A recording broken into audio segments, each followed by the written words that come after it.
大家好，我是苹果妹，今天呢要来跟大家介绍一款非常好用的 App， 叫做 Whoscall。Whoscall 这款 App 呢，我应该用了有7年以上哦。那它主要的功能是什么呢？就是因为我们手机常常会接到一些未知来电嘛，那 Whoscall 就会帮我们上网去找这个来电者是谁，例如他是 Uber Eats 的外送员啊、银行啊、公家机关啊，或者是快递啊，它都可以显示在上面。那重点是它要查得到。另外呢，最重要的就是它可以帮我们过滤掉黑名单还有骚扰电话。然后因为 Whoscall 它也有一个举报的机制，所以如果你接到一些一响然后就挂掉的电话或者是骚扰电话的话，你都可以直接在里面去做举报。那别人看到你上面注明的，他就不会去接这些电话了。还有一件非常有趣的事情，因为这种黑名单更新的太快了，所以 Whoscall 它常常需要更新那些黑名单。那我给大家看一下，你下载完 Whoscall 之后呢，你的来电会变成什么样子？就是你的通话记录呢，这个电话下面就会注明这个电话是谁打来的。当然前提是要 Whoscall 有记录过这个电话，如果他没有记录的话，上面就不会显示他是谁了。所以大部分的商家啊，或者是一些机关，其实上面都是可以查得到的。但是如果是个人的话，它上面就可能不会有任何东西。那现在我们就来看一下要怎样设定这个 Whoscall， 让你可以随时看到来电者是谁吧。首先呢，要去下载这个 Whoscall， 那因为它其实里面有一些东西要设定，所以我现在先把它删掉，然后重新下载一次。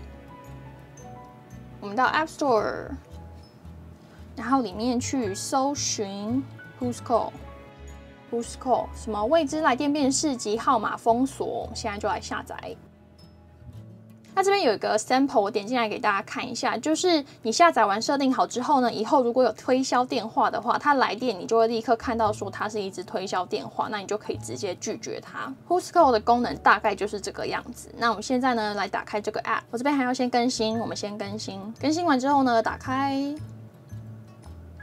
这边问你呢要不要让它传送通知，那你可以自己选。那我是想要让它不允许。然后这边这个非常重要的一个就是，如果你想要让它自动辨识来电的话，你一定要开启它的功能，所以一定要按这个前往开启。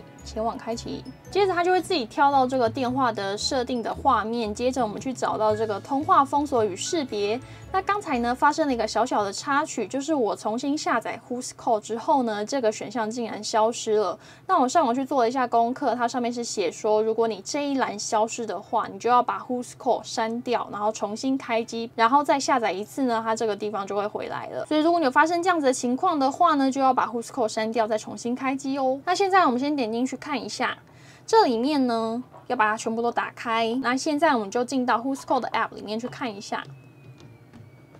App 打开之后呢，你这边应该会看到保护中。那如果你是看到什么高危险的话，你就要去做更新，而且它更新的频率是还蛮高的，因为那个黑名单是几乎每天在更新嘛。那这个反查号码它点进去之后呢，你也可以去做举报的动作，就是今天如果你有接到一个骚扰电话，但是 Whoscall 它并没有侦测出来的话，你就可以在这边去做举报。那使用方法呢，就是你点进去之后呢，在输入电话号码这边去输入你这个骚扰的电话号码，然后里面这边就可以去做封锁跟回报。那回报之后呢， Whoscall 应该就会自己去判断说这个电话是不是应该要加入黑名单。